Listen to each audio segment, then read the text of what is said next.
ले जाना। पेंशन धारकों के भी जीवन प्रमाण।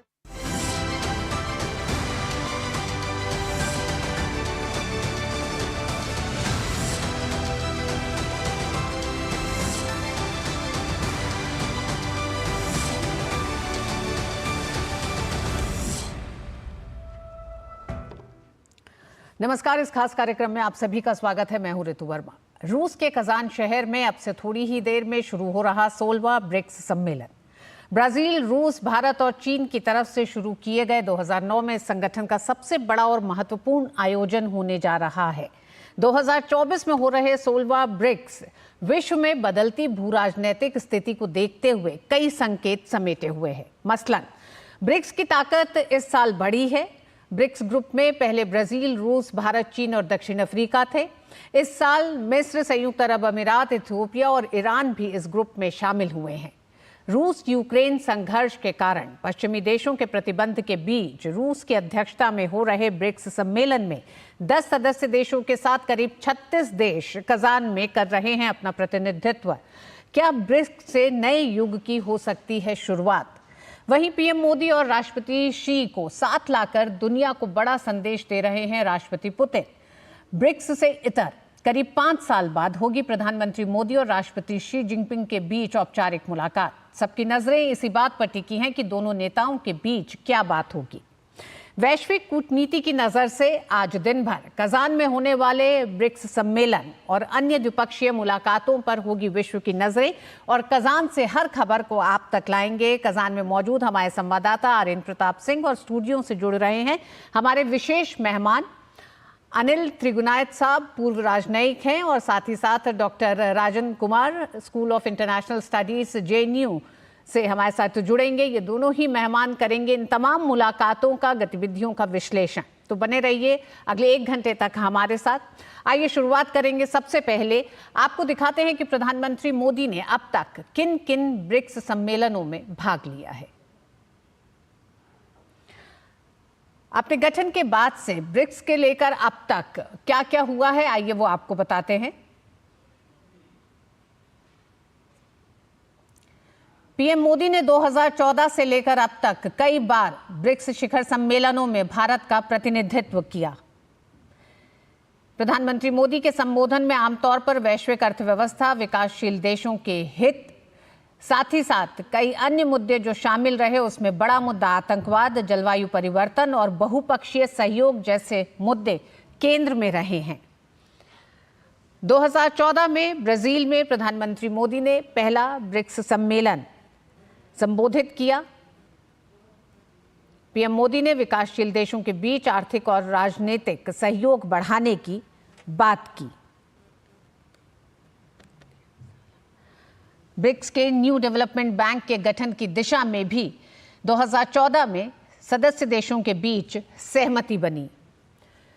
पीएम मोदी ने आतंकवाद के खिलाफ सामूहिक कार्रवाई की आवश्यकता पर जोर दिया 2014 के मंच पर ब्राजील में। 2015 में रूस में आयोजित हुए सम्मेलन में पीएम मोदी ने समावेशी विकास और सतत विकास के एजेंडे पर जोर दिया। भारत ने डिजिटल अर्थव्यवस्था और नवाचार में सहयोग बढ़ाने का प्रस्ताव रखा।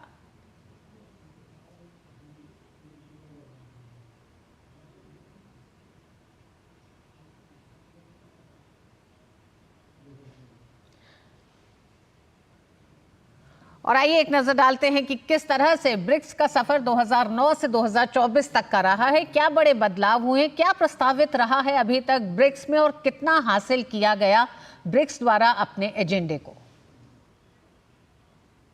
अपने गठन के बाद से लेकर ब्रिक्स समूह ने जहां सदस्यों के बीच सहयोग पर काफी प्रगति की है, तो ऐसे कई बड़े कदम उठाए हैं जिसका फायदा अन्य विकासशील देशों की अर्थव्यवस्था को भी मिल रहा है। ब्रिक्स देशों ने 2014 में न्यू डेवलपमेंट बैंक की स्थापना की। इसका उद्देश्य ब्रिक्स देशों और अन्य विकासशील देशों में बुनियादी ढांचे और सतत विकास परियोजनाओं के लिए वित्तीय सहायता प्रदान करना है। इस बैंक के माध्यम से विकासशील देशों ने अपनी वित्तीय जरूरतों के लिए विश्व बैंक और अंतर्राष्ट्रीय मुद्रा कोष जैसी संस्थाओं पर निर्भरता कम की है।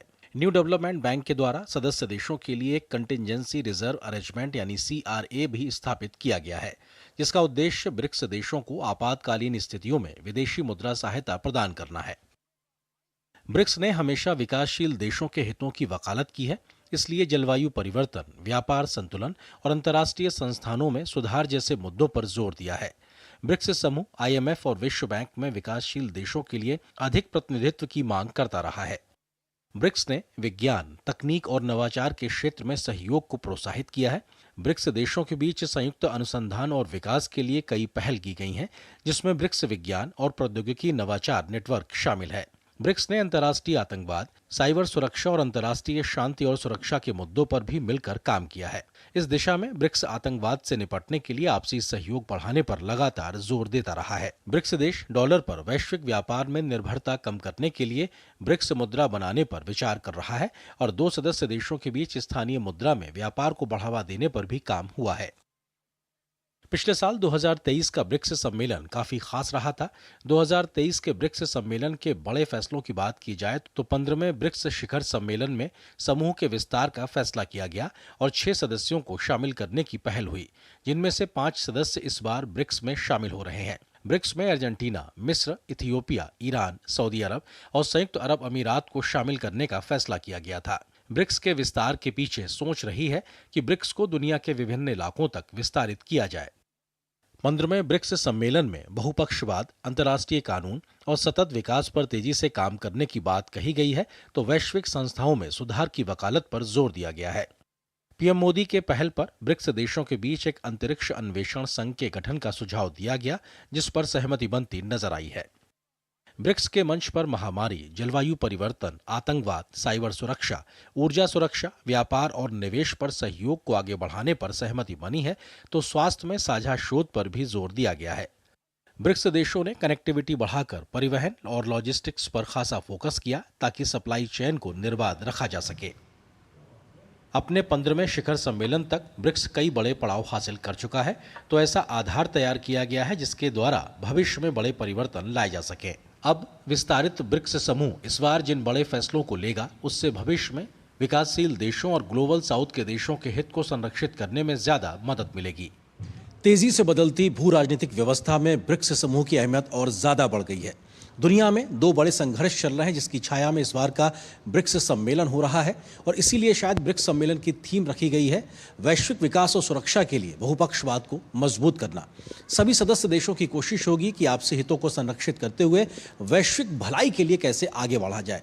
तो दुनिया भर की भी नजरें लगी होंगी कि आखिर ब्रिक्स का विस्तारित समूह जो पहली बार इस बैठक को आयोजित कर रहा है, क्या संदेश देता है दुनिया की बेहतरी को लेकर।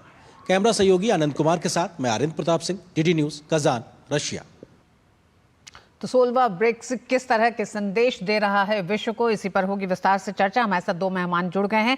अनिल त्रिगुनायत साहब जुड़ गए हैं, पूर्व राजनयिक, साथ ही साथ हमारे साथ डॉक्टर राजन कुमार जुड़ गए हैं, स्कूल ऑफ इंटरनेशनल स्टडीज से। आप दोनों का ही बहुत बहुत स्वागत है। एम्बेसडर त्रिगुनायत, सबसे पहले आप ही के पास आना चाहेंगे और जानना चाहेंगे कि 2009 से जो सफर ब्रिक्स का शुरू हुआ, 2024 के 16वें ब्रिक्स को बेहद अहम माना जा रहा है। कई कारण हुए, हमारे संवाददाता ने भी कुछ कारण गिनाए आपको। जिस तरह से इस समय भू राजनीतिक व्यवस्था जो बदल रही है, उसे देखते हुए आप कैसे देखते हैं 16वें ब्रिक्स के इस पूरे आयोजन को? देखिए, जो ये ब्रिक्स समिट हो रही है रशिया के चेयरमैनशिप में, ये एक ऐसे वक्त में है जिस वक्त दुनिया 2 बड़े युद्धों से जूझ रही और दोनों का ही असर सारी दुनिया के ऊपर बहुत पड़ रहा है। तो सबसे बड़ा कंसर्न जो है, चाहे वो ब्रिक्स की कंट्री है या इंटरनेशनल कम्युनिटी है, सबका यह है कि इन युद्धों का क्या अंत होगा और कैसे ये आगे बढ़ेंगे, क्या उनका। इसी में दूसरी चीज ये है कि इस युद्ध में जो होस्ट है इस वक्त रशिया, वो भी इन्वॉल्व है रशिया यूक्रेन वॉर के अंतर्गत। तो प्रधानमंत्री की जो मीटिंग कल राष्ट्रपति पुतिन के साथ में हुई, या उससे पहले जो विजिट जो जुलाई में हुई थी, या उसके बाद जो रोल भारत अदा करने की कोशिश कर रहा है, वही उन्होंने दोबारा से किया। और काफ़ी, मैं समझता हूँ, सुना है कि काफ़ी अच्छी बातें उसमें हुई हैं और इसमें भारत के रोल को, कंस्ट्रक्टिव रोल को सबने सराहा है। तो ये एक बड़ी इंपॉर्टेंट चीज़ है। दूसरी चीज़ ये है कि इस वॉर के चलते हुए 2-3 चीज़ें बड़ी हमने देखा है कि पिछले कुछ सालों में काफ़ी बढ़ी हैं और उसकी वजह से ब्रिक्स की अट्रैक्टिवनेस और ज़्यादा बढ़ गई। वो ये है कि देखिए, जब रशिया को अमेरिका ने स्विफ्ट से बाहर कर दिया, उनका जो लगभग 360 बिलियन डॉलर का असेट्स थे वहां पर बैंक में, उसको फ्रीज कर दिया और उसका इंटरेस्ट अब यूनिलैटरली जो है यूक्रेन को देना शुरू कर दिया है। तो इन सब चीज से दुनिया में एक बड़ी हलचल मच गई कि एक जो एस्टेब्लिश्ड, जिसको हम रूल बेस्ड सिस्टम कहते थे, वो खत्म हो गया, उसमें आपका फेथ नहीं रहा। तो आज की डेट में आप ये देख रहे हैं कि ज्यादा से ज्यादा मुल्क, चाहे वो इंडिया हो, रूस हो, ईरान हो, जो जितने भी हैं, वो अपनी अपनी कोशिशें ये कर रहे हैं कि किस तरह बायलैटरल करेंसी में ट्रेड किया जाए। और उसी के चलते ब्रिक्स में आज की डेट में 9 मेंबर्स हैं, जैसा आपने देखा, और सऊदी अरेबिया बड़ा पूरी तरह एंगेज्ड है। फुल मेंबर नहीं है लेकिन पूरी तरह से एंगेज्ड है इसमें। तो हम ये देख रहे हैं कि उसके लिए जो आज आप देख रहे हैं कि ऑल्टरनेटिव मैकेनिज्म किस तरह की बनाए जाए ब्रिक्स के अंदर डिजिटल करेंसीज के, वो एक बहुत बड़ा हो। दूसरी चीज इंपॉर्टेंट ये है कि ब्रिक्स का अट्रैक्टिवनेस इसलिए बढ़ गई कि एक ऑल्टरनेट हो गया, एक नॉन वेस्टर्न मॉडल है।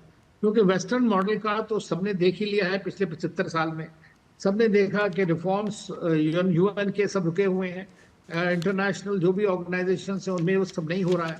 तो ये इसको देखते हुए ज़्यादा से ज़्यादा मुल्क जो हैं वो अपना they are spreading the risk और वो मेंबर बनना चाहते हैं। पिछली बार 4 मेंबर बने, जैसा आपने देखा कि इजिप्ट था, इथियोपिया था, ईरान था और अमीरात यूएई ना।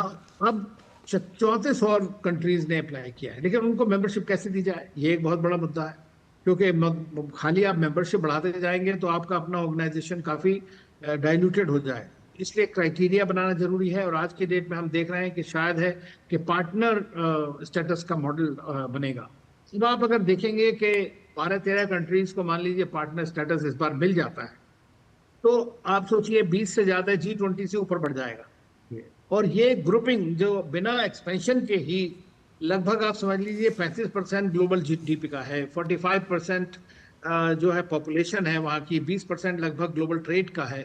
तो एक इतना बड़ा एक इकोनॉमिक ग्रुपिंग करके इमर्ज हुआ है, जिसमें ऑफ कोर्स आप जो कुछ कंट्रीज चाहते होंगे कि इसको एक पॉलिटिकल रूप में भी देखा जाए या उनको एक पॉलिटिकल हेल्प दे सकता है, लेकिन भारत का मानना यह है कि एक इकोनॉमिक कोलैबोरेटिव मैट्रिक्स है और इसमें बहुत सारे मुद्दे जो आपकी रिपोर्ट में दिखाए गए उनके ऊपर डिस्कशन चलेगा और उसके ऊपर आगे मोर कोलैबोरेशन बढ़ने की संभावना है। जी अनिल त्रिगुनाथ साहब, कई ऐसी और मुलाकातें भी हैं जिस पर नजरें रहेंगी, उस पर भी हम चर्चा करेंगे। लेकिन उससे पहले डॉक्टर राजन, जिस तरह से एम्बेसडर त्रिगुनाथ ने एक बड़ा परिवेश बताया है ब्रिक्स का, और ज़रूरत है आज की तारीख में बहुपक्षवाद की सबसे ज़्यादा, और ख़ासकर ये माना जा रहा है कि ब्रिक्स 2024 एक नए युग की शुरुआत करने जा रहा है, जो वेस्ट डोमिनेटेड जो ग्लोबल डिप्लोमेसी है उसका एक वैकल्पिक एक व्यवस्था तैयार करना।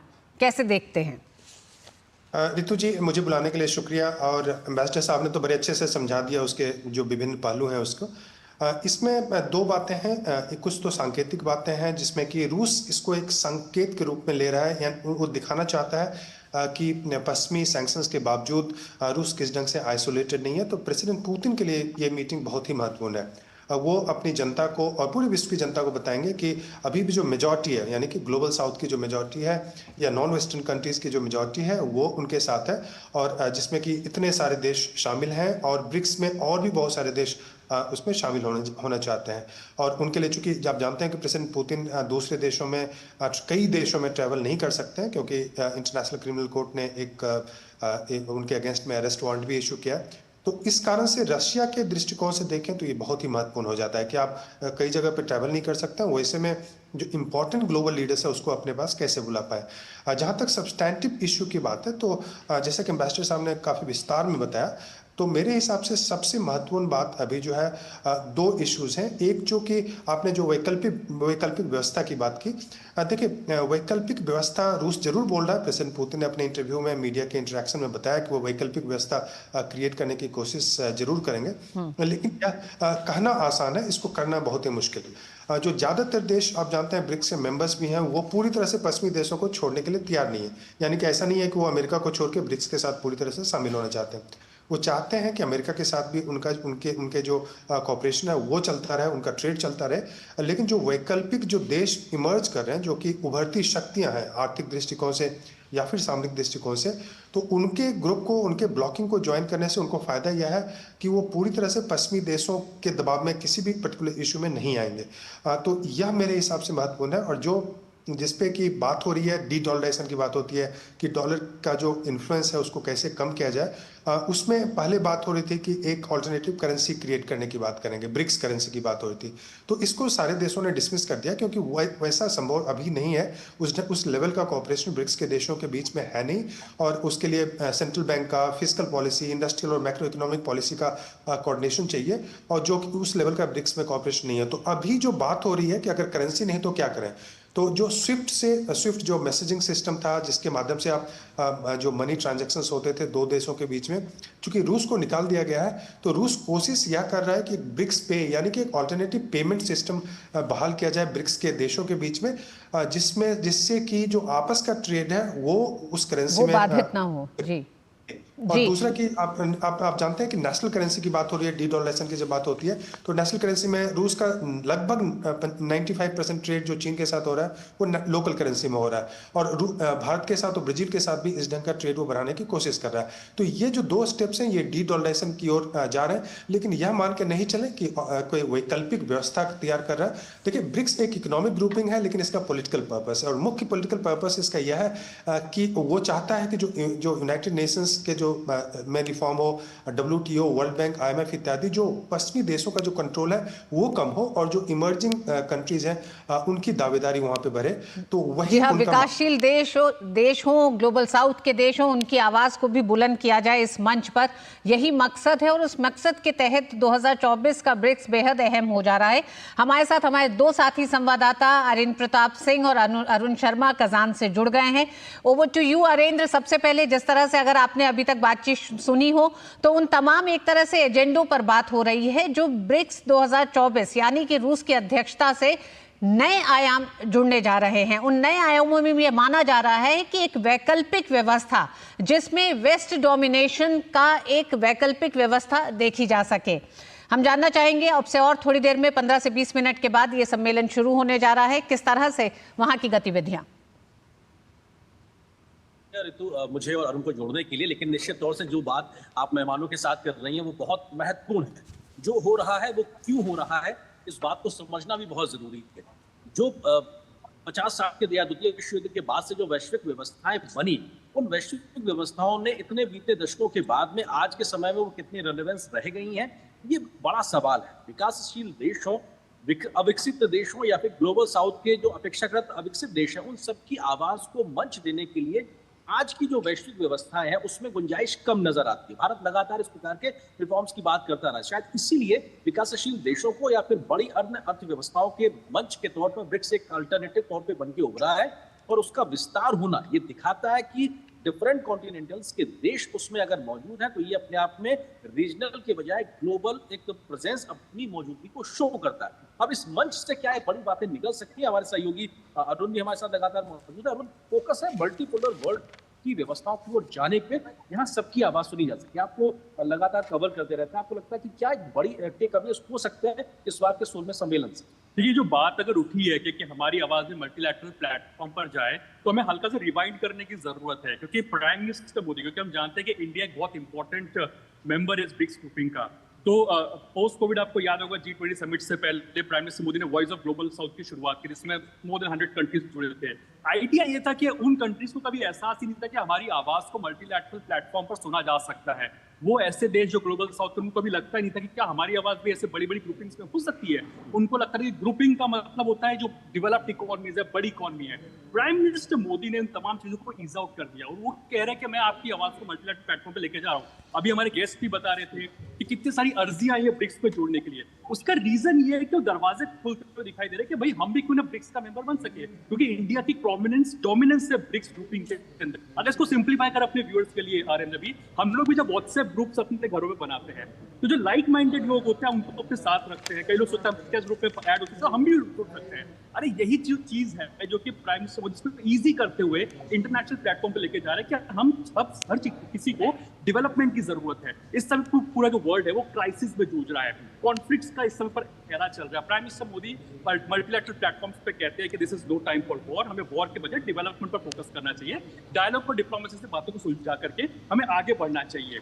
आपको याद होगा कि G20 समिट जब हुआ था 2021-22 का, उसमें प्राइम मिनिस्टर मोदी ने पोस्ट रशिया कॉन्फ्लिक्ट फर्टिलाइजर्स के इशू को उठाया था, जो कि फार्मर्स का मुद्दा था। क्या फार्मर्स और फर्टिलाइजर सप्लाई चेन के लोग सोच सकते थे कि हमारा मुद्दा भी ऐसे मल्टीलैटरल प्लेटफॉर्म पर जुड़ेगा या उठाया जाएगा? लेकिन prime minister Modi first leader बनते हैं जो कि कहते हैं कि फर्टिलाइजर का जो है कॉस्ट बढ़ रही है, एस्केलेट हो रही है, हमें इनको कंट्रोल करने की जरूरत है इस वॉर टाइम के अंदर। तो शायद यही वजह है कि प्राइम मिनिस्टर मोदी भी जब आज यहाँ पर जो इंडिया का पार्टिसिपेशन रहेगा ब्रिक्स के अंदर, फोकस इसी बात पर रहेगा कि जो मल्टीलैटरल या फिर मल्टीपोलर वर्ल्ड के अंदर हम कैसे एक साथ आ सके, अपनी जो जिन लोगों की आवाज नहीं पहुंच पा रही उनकी आवाजों को मल्टीलैटरल प्लेटफॉर्म तक लेकर के जाया जा सके और फोकस इसी बात पर रखा जा सके कैसे हम कॉन्फ्लिक्ट्स को अवॉइड करते करते कैसे हम लोग आगे बढ़ सकते हैं। करेंसी, ये कुछ शब्द है जो आप सुन लीजिए कि आपको हो सकता है बहुत जो मैं सोर्सेज बताए सुनाई दे सकते हैं आगे जाते हुए। करेंसी या फिर टेक्नोलॉजी में यूपीआई को लेकर के क्या सहमति बनती हुई दिखाई देगी, कैसे हम करेंसी स्वैप को लेकर आगे जा सकते हैं, बिकॉज एक टर्म है डी डॉलराइजेशन जो कि बहुत चल रहा है। हम अपने दर्शकों को यहाँ पे बता दें कि जितना मीडिया ब्रिक्स कंट्रीज से यहाँ पे आया हुआ है, वेस्ट की निगाहें ज्यादा है इस ब्रिक्स समिट के ऊपर। ब्रिक्स का जो कंटिजेंट मीडिया का अगर हमारे पीछे आप देख सके, जो वेस्टर्न कंट्री के जो मीडिया हाउसेज है वो ज्यादा यहाँ पे उनका पार्टिसिपेशन है। तो निगाहें तो वेस्टर्न वर्ल्ड की भी है कि ब्रिक्स में से आउटकम क्या निकल करके आता है, और क्योंकि डॉलर को एक तरह से चुनौती देता हुआ दिखाई देगा, तो क्या कुछ रणनीति निकलती दिखाई दे सकती है, वो इंपॉर्टेंट रहेगा। और आज के बड़े टेकअवेज की बात की जाए तो प्राइम मिनिस्टर मोदी और चाइनीज प्रेसिडेंट शी जिनपिंग की जो मुलाकात है वो भी काफी अपने आप में इंपॉर्टेंट रह सकती है, अपार्ट फ्रॉम ब्रिक्स समिट, जहां पर एक तरह से फोकस ये रहेगा कैसे मल्टीलैटरलिज्म जो है या मल्टीलैटरल प्लेटफॉर्म्स में जो हम बात करें कि रिफॉर्म्स होता हुआ दिखाई दे, तो कहने के प्राइम मिनिस्टर मोदी भी उस चीज को कहने की फोर्स या फिर दबाव देते हुए दिखाई देंगे। बिल्कुल ऋतु, जो मोटे तौर पे अगर देखा जाए तो भारत ने दुनिया के सामने विकास का एक अल्टरनेट दिया है। विकास, वो विकास जिसमें सबका विकास समाहित है, और ऐसा विकास जिसमें उनकी आवाज समाहित है जिनको कोई सुनने वाला नहीं है। हम भारत में उनकी अगर योजनाओं को देखें, जो बात अरुण बहुत बेहतरी से कह रहे थे कि शौचालय बनाने की बात करते, जिनके बारे में कोई सोचता नहीं था, वो डिप्राइव सेक्शंस की बात करते थे भारत में पॉलिसीज की, जिनके बारे में कोई बात करना पसंद नहीं करता था। उसी प्रकार से ह्यूमन सेंट्रिक पॉलिसीज को ग्लोबल प्लेटफॉर्म पर बहुत अच्छे तरीके से रखना, जो बात अरुण ने फर्टिलाइजर के मुद्दे से किसान के मुद्दे की बात ग्लोबल प्लेटफॉर्म पे रखने को कहा कि साहब आप भले ही दो लोग लड़ लीजिए, लेकिन उससे प्रभावित कौन हो रहा है, तो किसके हित हो रहा है, खराब हो रहा है, वो है दुनिया भर के किसान। और आप खाद्य चुनौती से निपटना नहीं चाहते, निपटने के लिए आप तैयार नहीं है, आप खाद्य सुरक्षा को लेकर आप परेशान होते हैं, फिर आप आपस में झगड़ा करते हैं। तो ये इस प्रकार के जो समस्याएं हैं उसका समाधान देने की जो कोशिश है वो भारत की ओर से प्रधानमंत्री मोदी लगातार करते हैं। तो मुझे लगता है कि एक बड़ा एक संदेश आज भारत की ओर से जाने वाला है। बिल्कुल, क्योंकि प्राइम मिनिस्टर मोदी साहब कहते हैं ऋतु जी कि आप दुनिया भर की प्रॉब्लम्स लेकर के लोग आते हैं कि या ये कॉन्फ्लिक्ट है प्रॉब्लम, लेकिन प्राइम मिनिस्टर मोदी का एक ही फोकस है, हम सॉल्यूशंस पे काम करें ना कि प्रॉब्लम्स के ऊपर। Let's our approach be a solution oriented. तो सॉल्यूशन को कैसे लेकर के आ जा सके, I think in multilateral platform पर प्राइम मिनिस्टर मोदी उसी चीज को लेकर के आते हुए दिखाई देंगे। अरेंद्र, हम जानना चाहेंगे आपसे और अरुण से भी, राष्ट्रपति पुतिन इस सम्मेलन के लिए एक पोस्चरिंग जो होता है उसमें तो वो काफी सफल दिखाई दे रहे हैं, क्योंकि तकरीबन 36 ऐसे देश हैं जिनका प्रतिनिधित्व इस समय कजान में हो रहा है। सदस्य देशों के साथ, आमंत्रित देशों के साथ तमाम वो देश जो चाहते हैं, वो भी कम से कम 1 दर्जन से 2 दर्जन से ज्यादा देश हैं जो चाहते हैं ब्रिक्स में शामिल होना। ऐसे में जब हम बात कर रहे हैं बैंकों के बीच भुगतान प्रक्रिया की एक वैकल्पिक प्रणाली का, यानी कि स्विफ्ट से इतर कौन सी प्रणाली हो, तो जो बैठकें साल भर हुई हैं उसमें क्या किसी तरह के कंसेंसस पर पहुंचने की कोई गुंजाइश दिखती है? क्या कजान घोषणा पत्र में इस पर आगे का सफर दिखेगा या कुछ निर्णय होता दिखाई देगा? ये तो बहुत महत्वपूर्ण चीज है, और इस बैंकिंग व्यवस्था, इसके बारे में बात करूं उससे पहले, क्योंकि आपने रूस का जिक्र किया, तो एक बड़ा अच्छी चीज है। प्रधानमंत्री मोदी और रूस के राष्ट्रपति पुतिन के बीच जब कल द्विपक्षीय मुलाकात हुई तो राष्ट्रपति पुतिन कहते हैं कि साहब भारत और रूस के संबंध इतने बेहतर हो गए कि हमें ट्रांसलेटर की जरूरत नहीं है। मतलब आप सोचिए ना, भाषा इतनी बड़ी बाधा है, ये सच बात है। अब मैं और अरुण यहाँ पे भाषा से जूझ रहे हैं क्योंकि हम कम्युनिकेट करने में दिक्कत होती है, लेकिन एक्सप्रेशन, मतलब भारत और रूस के संबंध इस लेवल पे चले गए, आपको ट्रांसलेटर की जरूरत नहीं। ये बात राष्ट्रपति पुतिन कहते हैं, तो ये बताता है कि भारत और रूस के संबंध और पीएम मोदी और राष्ट्रपति पुतिन के संबंध कितने गहरे हो गए। और आपने सवाल किया मुद्रा को लेकर, तो साझा मुद्रा बनाने पर जो ब्रिक्स में बात लगातार चल रही है वो एक दूर की कौड़ी, लेकिन उससे पहले किस प्रकार के साल भर जो डेलिब्रेशंस चलते रहे हैं उसमें क्या कुछ निकला है, उसमें 2 चीजें बड़ी निकली हैं। क्योंकि पहले से ही ब्रिक्स समूह के जो सदस्य देश, इसमें भारत भी शामिल है, वो आपस में लोकल करेंसी में व्यापार को बढ़ावा दे रहे हैं। यानी अगर भारत रूस के साथ व्यापारिक रिश्ते कर रहा है तो रूबल और रुपए में बात हो रही है। भारत अगर चीन के साथ में अपने व्यापार कर रहा है तो चीन की मुद्रा और भारत की मुद्रा के बीच में वो व्यापार हो। दूसरी बड़ी चीज जो इस बीच में सहमति बनती नजर आ रही है कि सभी ब्रिक्स सदस्य देश अपने अपने बड़े बैंकिंग से जो है सेक्टर है उनकी बैंकों का सदस्य देशों के यहाँ एक नेटवर्क को मजबूत करें, ताकि जब विश्व में अगर हम मुद्रा की ओर, ब्रिक्स मुद्रा की ओर जाएं तो हमारे बैंकिंग सिस्टम इतने मजबूत हो कि हमको उस वक्त एक आधार तैयार मिलता नजर आए। अरुण, क्योंकि ये बहुत बड़ा एक इनिशिएटिव है, वोट की कौड़ी बनी है, लेकिन इस पर लगातार फोकस नजर आ रहा है। आपको लगता है कि साझा मुद्रा जैसी बात पे किस तरीके की एक कोशिश हो सकती है और अभी तक कहाँ बढ़ते नजर आ रहे हैं? देखिए, इसको पहले थोड़ा सिंप्लीफाई करते हैं। अगर आप कहेंगे, सुनने में बहुत इंटरेस्टिंग लगता है कि हम एक कॉमन करेंसी लेकर के आ रहे हैं और हम लोग कॉमन करेंसी में ट्रेड करेंगे। आप एक फाइनेंशियल पॉइंट ऑफ व्यू से समझिए, फाइनेंशियल ट्रांजैक्शन की सबसे इंपॉर्टेंट चीज होती है ट्रस्ट।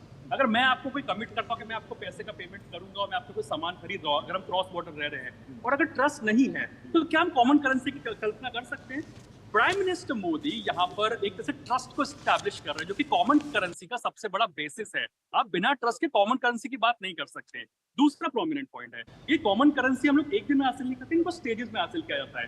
पहले जैसे कि आपने भी जिक्र किया कि हम लोग ठीक है, जो बायोलेट्रिक देश है आपस में, जैसे सपोज अगर इंडिया रशिया ट्रेड कर रहे हैं तो आप लोकल करेंसी में अपने ट्रांजैक्शन को अप्रूव कीजिए। उसके बाद हम लोग नेक्स्ट टाइम जब इतना ट्रस्ट एस्टैब्लिश्ड है, आप लोग लोकल करेंसीज में भी ट्रेड करते हुए दिखाई दे रहे हैं, वो ट्रस्ट एस्टैब्लिश होने के बाद भी आप फोकस करते हैं कि हम चलिए कॉमन करेंसी के लिए आगे आते हैं। तो यहाँ पे एक प्रोमिनेंट पॉइंट को मैं हाईलाइट करना चाहूंगा, जैसे प्राइम मिनिस्टर मोदी जैसे हर तरह के एग्जाम्पल को लीड करते हुए दिखाई देते हैं।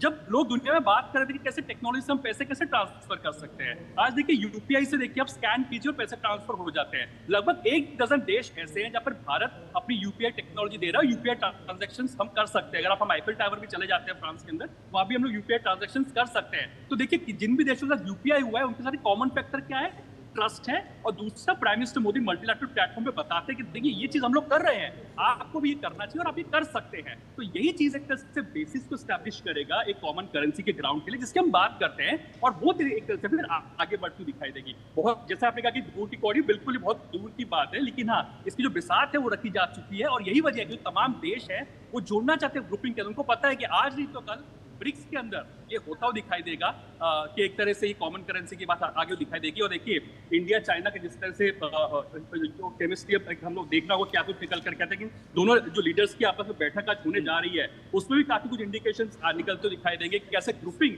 कितना स्ट्रेंथनिंग होते हुए आगे बढ़ता हुआ दिखाई देगा। नो डाउट इंडिया चाइना एक तरह से कहे जाते हैं कि फाइनेंशियली कॉम्पिटिटर्स है एक तरह से इस रीजन के अंदर, इंडिया कॉम्पिटिटर्स दोस्त होकर के आगे बढ़ सकते हैं। इन तमाम चीजों पर भी निगाह रखनी होगी। तो बहुत ही इंपॉर्टेंट दिन आज का रहने जा रहा है जहां तक हम कजान की बात करें। तो एक चीज छोटी सी जोड़ दूं मैं इसमें, क्योंकि जो बात अरुण कह रहे हैं कि जब नई आप फाइनेंशियल मैकेनिज्म की ओर जाना चाहते हैं तो पहले से जो मौजूद उदाहरण है उस पर भी आप देखेंगे। और यूरो मुद्रा को लेकर जो एक साझा मुद्रा यूरोप के देशों की थी, उसका अच्छा और उसके जो बुरे अनुभव रहे हैं उससे भी ब्रिक्स देश सीखना चाहते हैं। उसके बाद ही आगे बढ़ने के लिए वो आगे बढ़ते हुए नजर आए। जी जी, एम्बेसडर त्रिगनाथ और डॉक्टर राजन, आप हमारे साथ बने रहिएगा। बस एक सवाल और लेके हम, क्योंकि ये लोग व्यस्त हो जाएंगे उसके बाद ब्रिक्स के सम्मेलन में।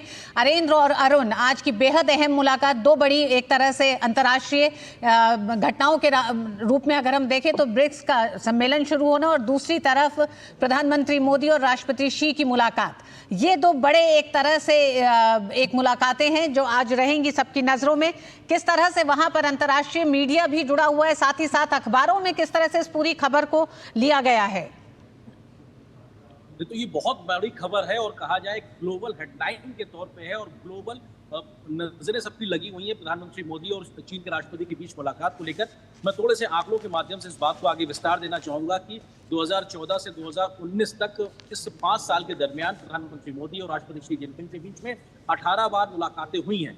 2019 में ब्रिक्स शिखर सम्मेलन में ही एक आखिरी मुलाकात हुई, तो उसके बाद से 5 साल का गैप हो गया। हम जानते हैं कोविड का समय था, उसके बाद में कुछ एक तनाव की स्थितियां हुई जिसकी वजह से किन्हीं वजहों से मुलाकातें नहीं हुई। लेकिन अब जबकि 5 साल के गैप के बाद में मुलाकात होने जा रही है, ये 19वीं मुलाकात होगी। तो 5 साल में 18 मुलाकात, 5 साल का गैप की वजह अलग है, वो इस तरह में एक चर्चा का विषय है। लेकिन 5 साल के बाद जब बैठक होने जा रही है तो निश्चित तौर से कजान में एक बड़ा कहानी इतिहास की लिखी जाएगी, क्योंकि यहाँ से दोनों देश अपने जो मतभेद हैं वो भुलाकर आगे बढ़ना चाहेंगे। और यहाँ से जब आगे बढ़ने का सहयोग की जो बात कहानी आगे बढ़ेगी, वो अपने आप में दो बड़ी अर्थव्यवस्था की महाशक्तियों को दुनिया की बढ़ाई में कैसे वो एक बड़ा योगदान दे सकते हैं, उस पे सबकी नजरें होंगी। अरुण, आप इस बात पे क्या कहना चाहते हैं? बिल्कुल, और दोनों देशों को जरूरत भी है। देखिए चाइना और भारत अगर मिलने के लिए अब आगे आ रहे हैं तो चाइना भी एक तरह से अपना फायदा देगा। ग्लोबली हम देखा जाए तो देखिए यूएस के अंदर इलेक्शंस हैं, वहाँ इलेक्शन के अंदर क्या कुछ मैंडेट आता है, चाइना भी वो चीज ऑब्जर्व कर रहा होगा। दूसरी बात, चाइना में देखिए हाल ही में स्टिमुलस को पंप इन किया गया है। चाइनीज इकोनॉमी की बात की जाए तो एक तरह से एक रफ पैच से वो भी गुजर रही है, वो भी एक बड़े मार्केट को चाह रही है। देखिए स्टील को मैसिव ये लोग डंप कर रहे हैं इस समय पर, ओवर सप्लाई वहां पे हो रही है। तो चाइना भी एक तरह से मार्केट को एक्सप्लोर करना चाहता है। चाइना भी इस बात को मानता है कि अगर हमें इस एक कनेक्टेड वर्ल्ड में रहना है तो एक इंडिया से मार्केट की जरूरत है, और एक टफ कॉम्पिटिटर आपको एक अच्छा प्रदर्शन करने के लिए भी एक तरह से मजबूर करता है। तो जाहिर सी बात है भारत चाइना अगर वो उनकी मुलाकात यहाँ पे पॉजिटिव वे में आगे निकलती हुई दिखाई देती है तो जाहिर सी बात है कि इस ग्रुपिंग के लिए बहुत बेहतर होता हुआ दिखाई देगा। चाइना अपने लिए भी सोच रहा है कि हम लोग कैसे फायदा उठा सकते हैं, क्योंकि देखिए दुनिया कॉन्फ्लिक्ट के जोन से गुजर रही है, और प्राइम मिनिस्टर जैसे कि कहते हैं कि डिप्लोमेटिकली हमारा जिससे इंटरेस्ट है, हमारा जिससे फायदा हो रहा है हमारे देश का, हम नेशन फर्स्ट की बात को लेकर के आगे बढ़ेंगे, और हमारा अगर फायदा होता है तो हम आगे बढ़ते हैं। और जाहिर सी बात है उसी चीज को लेकर के आज जब दोनों लीडर्स की बातचीत होगी तो हमें मान के चल सकते हैं कि एक तरह से इस ग्रुपिंग के लिए काफी बेहतरी के साथ में इसको स्ट्रेंथन कैसे किया जा सके उस बात पर फोकस रहता हुआ दिखाई देगा, other than the bilateral relation को कैसे आगे लेकर के जाया जा सके। बिल्कुल अरविंद, भारतीय समय अनुसार अब से कितनी देर में ब्रिक्स सम्मेलन की शुरुआत होने जा रही है? जी माफ कीजिए, अपना सवाल एक बार दोहराइए ऋतु। मैंने ये कहा कि अब से भारतीय समय अनुसार कितनी देर में ब्रिक्स सम्मेलन की शुरुआत होने जा रही है? फैमिली फोटो के साथ प्लेनरी सेशन की शुरुआत होगी। जी बस कुछ ही देर में ये मुलाकात का सिलसिला शुरू होगा, और हमें भी उन्हीं तस्वीरों का इंतजार है। लेकिन जो बात अभी हम कह रहे हैं तो उसमें सिर्फ इतना जोड़ दूं कि ब्रिक्स के शिखर सम्मेलन में भी जो कजान घोषणा पत्र होगा, इस बात की पूरी संभावना है कई ऐतिहासिक फैसले यहाँ से निकल के आएंगे। तो वहीं ब्रिक्स के मंच से इतर भारत और चीन के दोनों राष्ट्र प्रमुखों की मुलाकात भी एक बड़ा इतिहास बनती हुई नजर आएगी, एक ऐसी कहानी लिखेगी जो कि हिस्ट्री में दर्ज की जाएगी। तो ये बहुत महत्वपूर्ण। बिल्कुल ऋतु जी, ऐड कर दूं, क्योंकि आपने पूछा कि कितनी देर में होगा, आपसे हम मान के चलिए कि थोड़ी देर के अंदर शुरू होने जा रहा है। दर्शकों के लिए बता दें कि 2 सेशंस इसमें होने जा रहे हैं। एक सेशन जो होगा वो क्लोज डोर सेशन होगा। इस क्लोज डोर सेशन के अंदर क्या होता है कि लीडर्स इंटरवेंशन करते हैं। बहुत लाइकली कि प्राइम मिनिस्टर मोदी का भी इंटरवेंशन इस क्लोज डोर सेशन में रहेगा, क्योंकि अमूमन वो तमाम मल्टीलैटरल प्लेटफॉर्म के ऊपर अपने इंटरवेंशन रखते हैं, अपनी बात को रखते हैं, जो भारत अपनी बात को मल्टीलैटरल प्लेटफॉर्म्स पर रखता है। दूसरा जो होगा ओपन सेशन होगा, लेकिन प्राइम मिनिस्टर मोदी जब उनका जो वक्तव्य होगा वो हमें सुनने को मिलेगा। तो ये 2 इंपॉर्टेंट सेशन होने जा रहे हैं जहां पर भारत मल्टीलैटरलिज्म की बात करेगा, और no doubt India growth story के साथ साथ ये भी बताएगा कि कैसे इस ग्रुपिंग को हम स्ट्रेंथन कर सकते हैं। तो बहुत लाइकलीहुड है इन 2 सेशंस के ऊपर नजर रखी जाएगी। एंड नो डाउट जो आज का जो इंपॉर्टेंट जो बारे में बात कर रहे थे, जो भारत और चीन की जो बायलैटरल है, उस पर भी निगाहें रहेंगी। जी हाँ, बहुत बहुत धन्यवाद अरेंद्र और अरुण इस विस्तार से पूरी जानकारी के लिए भी, और साथ ही साथ ये भी बताने के लिए कि किस तरह से आज वैश्विक कूटनीति के लिए बेहद अहम दिन है, विश्व की नजरें हैं। हम आपसे फिर आगे अपडेट लेंगे। अभी तक के लिए धन्यवाद। एम्बेसडर त्रिगुनायत और डॉक्टर राजन हमारे साथ बने रहिएगा। वक्त एक छोटे से ब्रेक का है, ब्रेक के बाद वापस लौटते हैं, आपसे चर्चा जारी करते हैं। कभी नाच गाना और बेहतरीन खाना, कभी सास बहू की नोकझोंक में स्वाद का मुस्कुराना, कभी रिश्तों में मुस्कुराहट और स्वाद भरना। असली मसालों का उपहार MDH बनाए खास हर त्योहार, क्योंकि हर रिश्ता है स्वाद से जुड़ा। आइए मनाए खुशियों की दीपावली MDH मसालों वाली। हाथ धोकर आते हैं। साबुन की जगह हैंड वॉश। मोहन का प्रमोशन हो गया क्या? सैवलॉन हैंड वॉश तो हमारा रोज का है। सिर्फ 10 रुपए में 200 ml हैंड वॉश बनाओ। Savlon powder to gel hand wash, germ से बचाए, शान बढ़ाए। बेटियां घर की रौनक हैं। बेटियां घर संवारती हैं। बेटियां पीढ़ियां सजाती हैं। बेटियां घर की बुनियाद कहलाती हैं। बेटियों को सलाम करता है मोंगिया स्टील, स्टील का बादशाह। और एक बार फिर आप सभी का स्वागत है इस खास कार्यक्रम में भारत एट ब्रिक्स। हमारे साथ 2 मेहमान जुड़े हुए हैं। एम्बेसडर त्रिगुनायत हमारे साथ जुड़े हुए हैं, डॉक्टर राजन हमारे साथ जुड़े हुए हैं। एम्बेसडर त्रिगुनायत, आपने देखा कि जिस तरह से हमारे साथी संवाददाताओं ने भी एजेंडे पर एक विस्तार से बात की, और डी-डॉलराइजेशन की जो बात हो रही है, उन्होंने कहा कि अभी तक किसी कंसेंसस और सहमति पर नहीं पहुंचे हैं। लेकिन क्या आपको लगता है कि रूस इस मंच का और आज की तारीख का एक तरह से एक बेहतर इस्तेमाल अपने आप को पोज करने में तो कर पा रहा है, लेकिन वास्तविक रूप में जमीन पर ब्रिक्स के जो एजेंडे इस बार रहे हैं उसमें कितना जमीन पे उतरता भी दिखाई देगा? देखिए, इस चीज का एक इंडिकेशन तो ये है कि उसने जब प्रेसिडेंट पुतिन और प्राइम मिनिस्टर मोदी की मीटिंग हुई, तो अगर आप उसका आउटकम डॉक्यूमेंट देखें या फॉरेन सेक्रेटरी ने जो ब्रीफिंग करी उसमें लिखा है कि राष्ट्रपति पुतिन ने प्रधानमंत्री मोदी को और भारत को बड़ा अपना थैंक यू दिया कि आपने जितने भी एग्रीमेंट्स हैं, एजेंडा आइटम्स हैं, उसमें बड़ा कंस्ट्रक्टिव रोल किया है और उनको कंक्लूड कर दिया। अब आप इसके साथ देखिए कि रशिया की एक खास जो पहल है वो ये, जिसकी बात हम कर रहे हैं इस वक्त, कि कैसे एक ऑल्टरनेटिव करेंसी मैकेनिज्म बनाई जाए।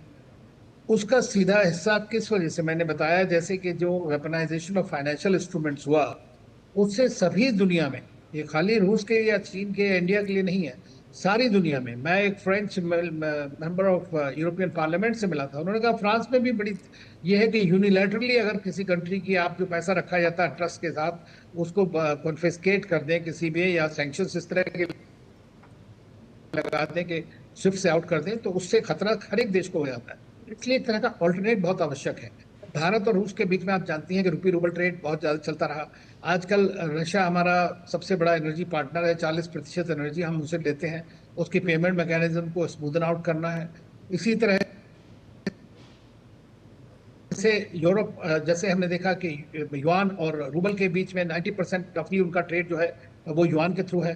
भारत का ट्रेड दिरहम के साथ है, और लगभग 2 डजन कंट्रीज के साथ हमने यूपीआई एग्रीमेंट साइन किया है। रुपे कार्ड्स को हम लोग इंट्रोड्यूस कर रहे हैं डिफरेंट कंट्रीज पे। तो ये सब एक पार्ट है उसी का।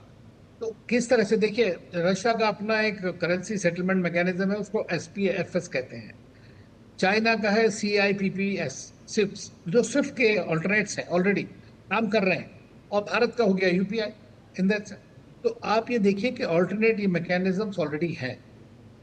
इस वक्त क्या होगा, इसमें मेंशन जरूर होगा, डिजिटल करेंसी मैकेनिज्म इंट्रोड्यूस होगी इस बार। आप देखेंगे कि जो वो आएगा, कल आज शाम तक पता लग जाएगा, तो जो डॉक्यूमेंट होगा उसमें जरूर लिखा जाएगा। तो ये एक प्रक्रिया है, और एक तरह से आगे कैसे बढ़ा जाए उसमें आपके कुलीग्स ने भी बताया कि एक तरह का ट्रस्ट एस्टेब्लिश होना बहुत आवश्यक है। अब जैसे देखिए, रूस ने भारत से कहा था कि आप ऑयल का पेमेंट जो है हमें युआन के थ्रू कर दीजिए, तो हमने नहीं माने उसके लिए, हमने दूसरे करेंसी दिरहम के थ्रू या किसी और तरह से करने की कोशिश की। तो आज की डेट में आप ये देखिए कि जब तक एक ट्रस्ट बहुत ज़रूरी है, लेकिन ट्रस्ट के साथ साथ एक ऑल्टरनेट का होना भी बड़ा आवश्यक है।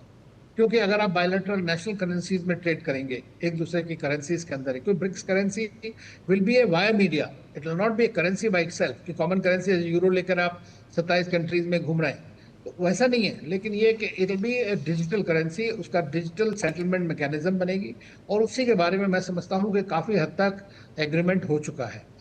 एम्बेसडर त्रिगनायत, जहां हम तमाम इन विषयों पर, ट्रस्ट एक बड़ा मसला है, विश्वास आपसी तमाम देशों के बीच में, और खासकर जब हम विकासशील देश और ताकतवर देशों की बात करते हैं तो उनके बीच में एक विश्वास की जरूरत है। ऐसे में ब्रिक्स जब अपने दायरे को बढ़ा रहा है, अपने सदस्य देशों को ज्यादा से ज्यादा शामिल कर रहा है, और इस बैठक में भी उन तमाम एक तरह से नियमों पर बात होगी कि और देशों को जब शामिल किया जाए तो वो क्या नियम कानून होने चाहिए।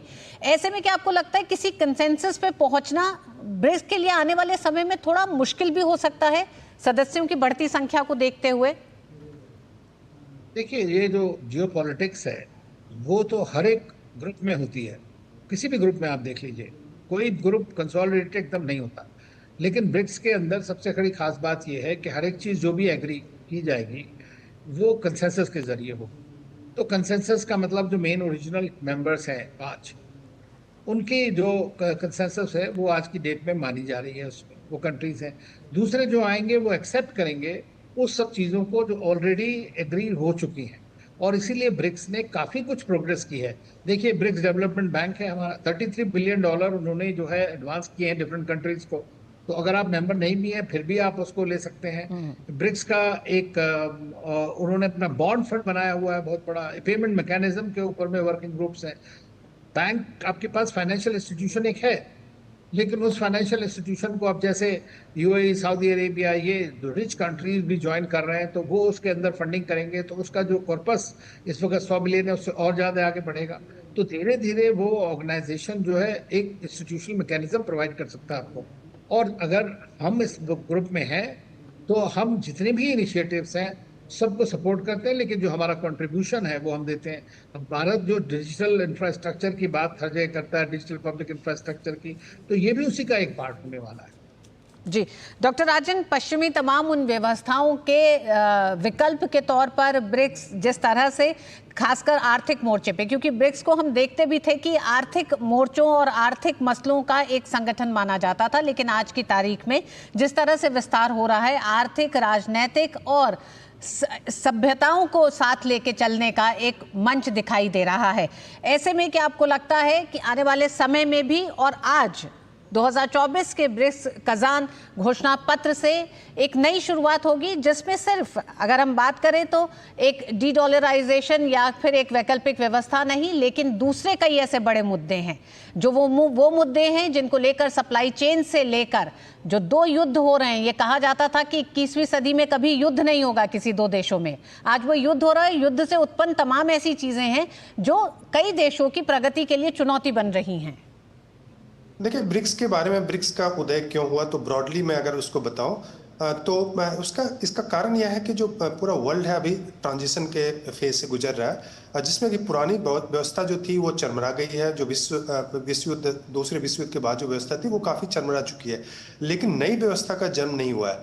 तो वैसे में जो ये सारे देश हैं जो इमर्जिंग कंट्रीज हैं, उन्होंने अपने राइट्स को लेके जो उनके जो इन्फ्लुएंस, उनका इकोनॉमिक इन्फ्लुएंस काफ़ी बढ़ा है, पॉलिटिकल इन्फ्लुएंस काफ़ी बढ़ा है, लेकिन जो उनका रिप्रेजेंटेशन होना चाहिए जो अंतर्राष्ट्रीय संस्थाएं हैं उसमें नहीं बढ़ा है। और चाहे वो यूनाइटेड नेशन सिक्योरिटी काउंसिल की बात करूं या फिर अगर मैं IMF वर्ल्ड बैंक इत्यादि की बात करूं, तो जो वोटिंग राइट्स या वो मेंबरशिप, अब बताइए कि ये कहाँ तक जस्टिफाइड है कि भारत सबसे बड़ा देश है अभी के समय में पॉपुलेशन के हिसाब से, और यूनाइटेड नेशन सिक्योरिटी काउंसिल में वो मेंबर नहीं है। जो इनकी जो इकोनॉमी है ब्रिक्स की 25 से 30% तक, अगर नए मेंबर को मिला तो 30% तक है, लेकिन वोटिंग राइट्स की अगर मैं बात करूं IMF इत्यादि में तो मुश्किल से 15-16% तक है। तो इन सारे चीज़ों को बदलने की जरूरत है, और इसी कारण से जो इसका जो एक मुख्य जो टाइटल था ब्रिक्स का, आपने देखा कि बहुपक्षवाद यानी कि मल्टीलैटरलिज्म को कैसे रिफॉर्म किया जाए, और ये हमेशा हर एक मीटिंग में उसकी बात होती है। जहाँ तक दूसरी जो वैकल्पिक व्यवस्था, आर्थिक वैकल्प की हम बात कर रहे हैं, देखिए मैं एक चीज़ बता दूं कि अभी जो मान लीजिए कि जो ग्लोबल ट्रेड की हम बात करते हैं तो लगभग 30 ट्रिलियन का ट्रेड होता है, और जो 30 ट्रिलियन का ग्लोबल ट्रेड होता है, मैं टोटल वॉल्यूम की बात कर रहा हूँ, और उसमें जो ब्रिक्स का ट्रेड, इंट्रा ब्रिक्स के ट्रेड, ब्रिक्स के आपस के देशों को मैं बोल रहा हूँ, ब्रिक्स के दूसरे देशों के साथ नहीं बोल रहा हूँ, तो ब्रिक्स के आपस में जो ट्रेड होते हैं वो मुश्किल से 700 बिलियन के आसपास होता है, 1 ट्रिलियन के आसपास भी कम है। तो मान लीजिए कि 1 ट्रिलियन के ट्रेड में आपने नेशनल करेंसी अगर यूज भी कर लिया, तो डॉलर का जो 30 ट्रिलियन जो यूज हो रहा है, डॉलर या यूरो, उसके प्रभाव को आप नहीं कम कर पाएंगे। और यह मकसद भी नहीं है, ब्रिक्स ने कभी यह नहीं बोला कि वो अंतर्राष्ट्रीय संस्था जो है उसको डिस्टर्ब करना चाहता है। वो हमेशा ब्रिक्स ने यही बोला है कि चाहे वो UNSC हो या फिर जो IMF वर्ल्ड बैंक इत्यादि, उसको रिफॉर्म करना चाहता है, उसमें अपनी जो दावेदारी है उसको मजबूत करना चाहता है, और जो आपस में जो कॉपरेशन है उसको भी बढ़ाना चाहता है। अभी चूंकि युद्ध की स्थिति है, अभी स्थिति काफ़ी नाजुक है, जिसमें रूस खुद उसमें इन्वॉल्व है, देख रहे हैं कि उसका असर दूसरे जगहों भी पा रहा है। तो उसका एक मुख्य कारण यह भी है कि जो व्यवस्था है वो ट्रांजिशन में है। अमेरिका सारे जगहों को कंट्रोल करने में सक्षम अभी के समय में नहीं है। अफगानिस्तान से भागना पड़ा, इराक इत्यादि, सीरिया में भी आप देखें कि किस ढंग से क्योस हो गया है। और वैसे में जो दूसरी शक्तियां रीजनल पास हैं, ये भी इतने इन्फ्लुएंशियल नहीं है कि ईरान को रोक सकें या इजराइल को रोक सकें या अफगानिस्तान में तालिबान को रोक सकें। तो इस कारण से कई जगहों पे आप देख रहे हैं क्राइसिस की स्थिति पैदा हो गई है। उसमें इमर्जिंग पावर है, अभी इकोनॉमिक लेवल पे अपने कॉपरेशन को बढ़ाने की कोशिश कर रहे हैं, लेकिन यह नहीं माना जाए कि इससे जो एक ऑल्टरनेटिव व्यवस्था, पॉलिटिकल या इकोनॉमिक या कल्चरल व्यवस्था एक तरह से तैयार हो जाएगी।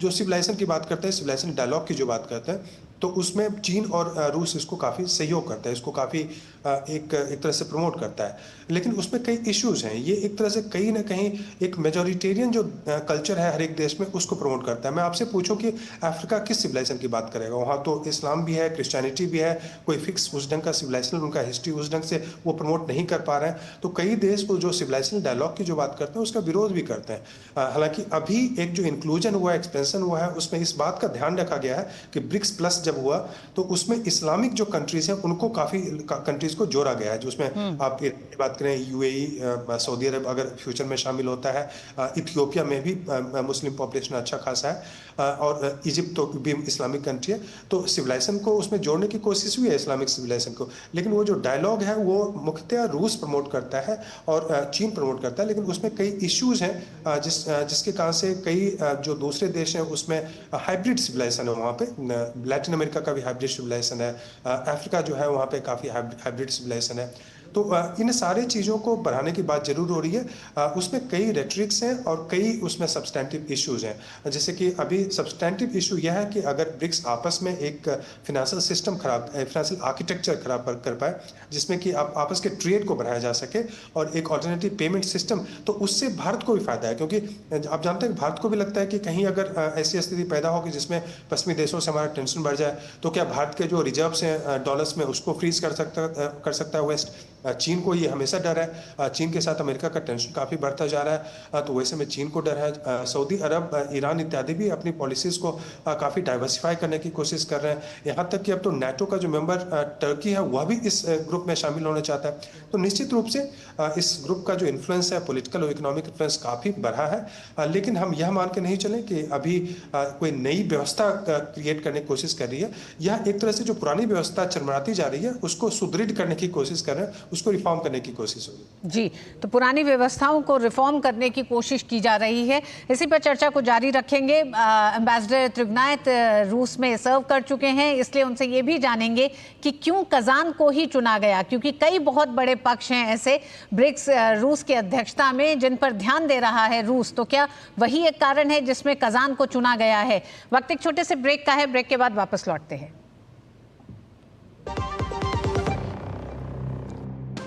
उड़ान प्रधानमंत्री नरेंद्र मोदी जी के विजन से बनी योजना, जिससे हवाई चप्पल पहनने वालों का भी हवाई जहाज का सपना हुआ पूरा।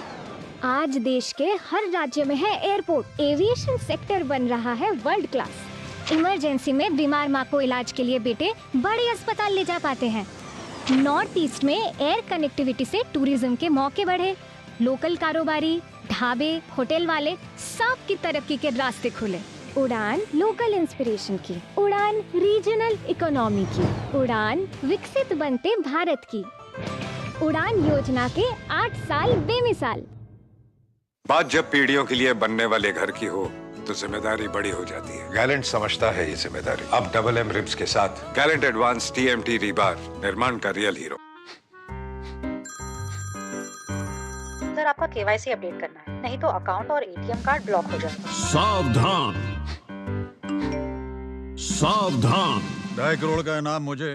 देखिए, अनजाने कॉल्स, फर्जी ईमेल्स, लिंक्स और जाली ऐप से अपना पिन, OTP, पासवर्ड कभी भी किसी के साथ शेयर न करें। आप रहेंगे सावधान तो नहीं होगा नुकसान। RBI कहता है, जानकार बनिए, सतर्क रहिए। बेटियां घर की रौनक हैं। बेटियां घर संवारती हैं। बेटियां पीढ़ियां सजाती हैं। बेटियां घर की बुनियाद कहलाती हैं। बेटियों को सलाम करता है मोंगिया स्टील, स्टील का बादशाह। और अब से थोड़ी ही देर में ब्रिक्स का सम्मेलन शुरू होने जा रहा है, उसी पर आधारित हमारा ये कार्यक्रम है। हम चर्चा को जारी रखते हैं।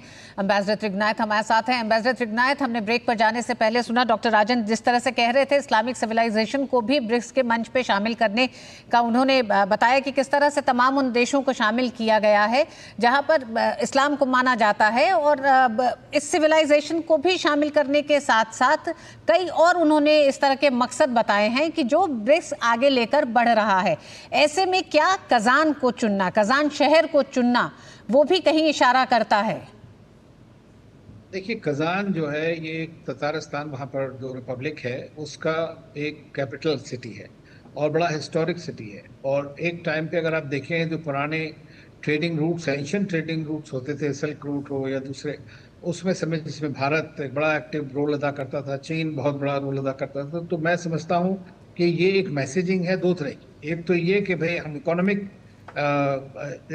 स्ट्रेंथ को बढ़ाना चाहते हैं, पार्टनरशिप को बढ़ाना चाहते हैं, तो उस लिहाज से भी, क्योंकि इस बात ओल्ड ट्रेडिंग रूट दूसरी चीज ये है कि इस्लामिक कल्चर भी है वहाँ पर काफी, क्योंकि ततारिस्तान का मेन जो लोग हैं वो इस्लाम को फॉलो करते हैं काफी कुछ तक, तो ये भी एक वो है। लेकिन मैं इस बात को कहूँगा कि रिलीजन को ना इसमें जाकर आंका जाए, क्योंकि ये जो डायलॉग अमंग सिविलाइजेशंस की जब बात हो रही है तो ये प्रेसिडेंट पुतिन का मेनली बड़ा एक मुद्दा रहा। उन्होंने कहा, मैं खुद गया, एक डायलॉग अमंग सिविलाइजेशंस एक कॉन्फ्रेंस हुई थी लगभग 3-4 महीने पहले रशिया में, तो मैं वहाँ पे गया था पीटर्सबर्ग में। तो वहाँ मैंने देखा कि जो मेन फोकस है कि हर एक जो सिविलाइजेशन है, चाहे वो इंडियन हो, चाइनीज हो, रशियन हो या अफ्रीकन सिविलाइजेशंस हैं, लैटिन अमेरिका में भी इनका और कई सारी अलग सिविलाइजेशंस हैं।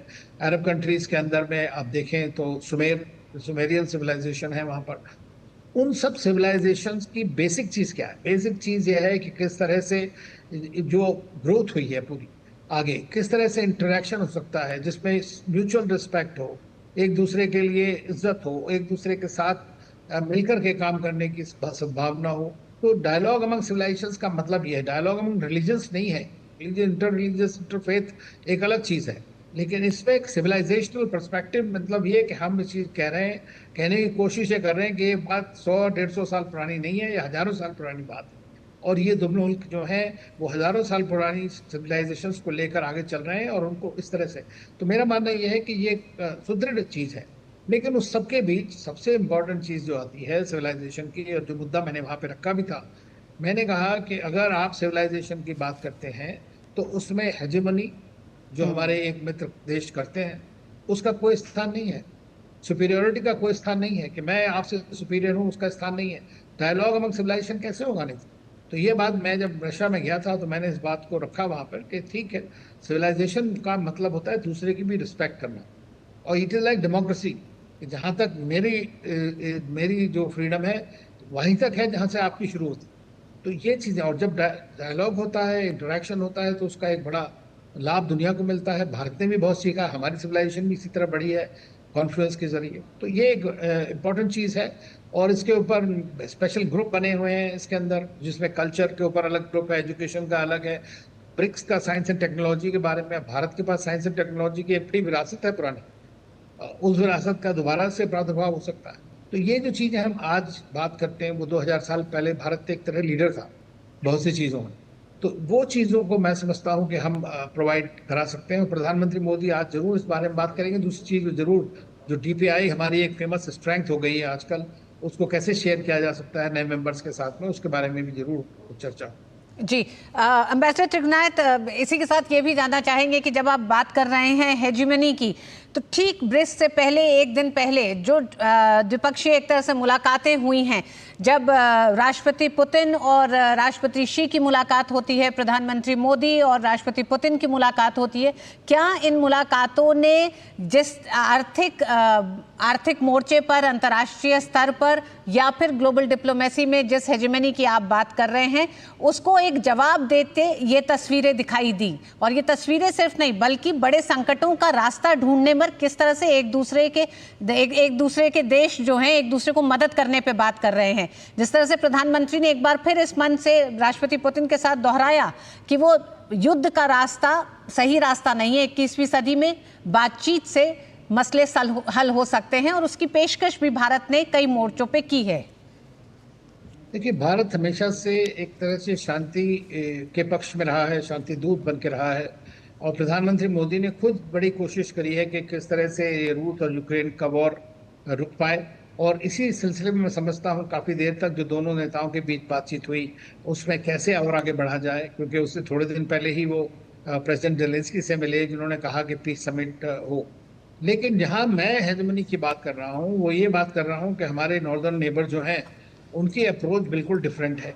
अब जाकर कल परसों कुछ फाइनल कुछ एग्रीमेंट हुआ है, होपफुली ये होल्ड करेगा, होपफुली ट्रस्ट जनरेट होगा, कॉन्फिडेंस बिल्डिंग मेजर्स सिंसियरली लिए जाएंगे। ये बड़ी इंपॉर्टेंट सी बात है, तभी ट्रस्ट हो सकता है। तो ट्रस्ट को आप जब होगा तो वो दिखेगा और वो बर्ताव में आएगा, तभी उसके आगे बातचीत और ज़्यादा बढ़ सकती है। तो मैं समझता हूँ कि प्रधानमंत्री मोदी की जो प्रेसिडेंट शी जिनपिंग के साथ बातचीत होगी वो भी एक बड़ा इम्पोर्टेंट वे फॉरवर्ड होगा इसमें, क्योंकि ब्रिक्स चाहता है, उसकी तो सबको पता है कि क्या चाहता है। मल्टीलैटरल वर्ल्ड ऑर्डर होना चाहिए, पीस होना चाहिए, लेकिन सब चीज़ों को कैसे लाया जाए, जब अगर सब देशों की अलग अलग अप्रोच होगी तो नहीं हो सकता है।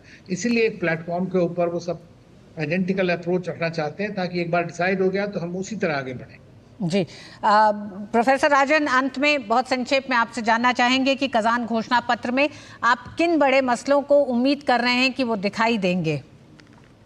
देखिए, अगर ब्रिक्स का डॉक्यूमेंट्स देखेंगे, पिछले जो डॉक्यूमेंट्स जब भी पास हुए हैं, तो उसमें कुछ बातों पे उन पे हमेशा जोर देते हैं। वो डिक्लेरेटरी स्टेटमेंट्स के रूप में उसको देखा जाना चाहिए। उसमें एक होता है कि मल्टीलैटरल रिफॉर्म्स की बात निश्चित रूप से करें कि किस ढंग से हम रिफॉर्म के, उसमें आप देखें चूंकि अभी पूरा विश्व युद्ध के खतरों से घिरा हुआ है कई जगहों पे, तो उसमें शांति, पॉलिटिकल स्टेबिलिटी की बात हम जरूर करेंगे। जो पश्चिमी देशों का इंटरफेरेंस होता है रिजीम चेंज के माध्यम से, कलर रिवोल्यूशन के माध्यम से, या फिर कई जगह डायरेक्ट मिलिट्री भेज के भी, तो उसके विरोध में ब्रिक्स जरूर एक तरह से कई बार डायरेक्ट और कई बार इनडायरेक्ट स्टेटमेंट देने की कोशिश करता है। इसके अलावा जो चूंकि अभी नए मुद्दे हैं, वो एक्सपेंशन का इशू है, तो उसमें डिस्कशन हो सकता है एक्सपेंशन को लेके। फिर क्लाइमेट चेंज की बात हो रही है, स्पेस कॉपरेशन की बात हो रही है, सिविलाइजेशन डायलॉग की बात जो एम्बेसडर साहब कर रहे थे, तो ये सारी बातें वहाँ पे होने की संभावना है। और इसके अलावा जो और कुछ इशूज हो सकते हैं, उसमें एक यूथ कॉपरेशन को लेके रूस हमेशा काफ़ी बढ़ावा उसको प्रमोट करता है, तो उसकी भी बातें हो सकती हैं। और इसके अलावा तो डिक्लेरेशंस में मोस्टली यही सारी बातें होंगी। इजराइल और गाजा को भी लेके एक तरह से कि शांति के माध्यम से। जी हाँ, रूस ने फिलिस्तीन को भी आमंत्रित किया है, तो ये भी अहम माना जा रहा है कि मिडिल ईस्ट का भी जो क्राइसिस है उसको लेकर भी किस तरह से ब्रिक्स के तमाम सदस्य देशों के बीच में बातचीत होती है, और क्या ये क्राइसिस भी कहीं कजान घोषणा पत्र में दिखाई देगा, इसको लेकर। बहुत बहुत धन्यवाद एम्बेसडर ट्रिगनायत और डॉक्टर राजन, आपका हमारे साथ जुड़ने के लिए। इस खास कार्यक्रम में बस इतना ही। ब्रिक्स से लगातार आप तक सारी ताज़ा जानकारी लेके आते रहेंगे, हमारे साथ जुड़े रहिए। वक्त एक छोटे से ब्रेक का।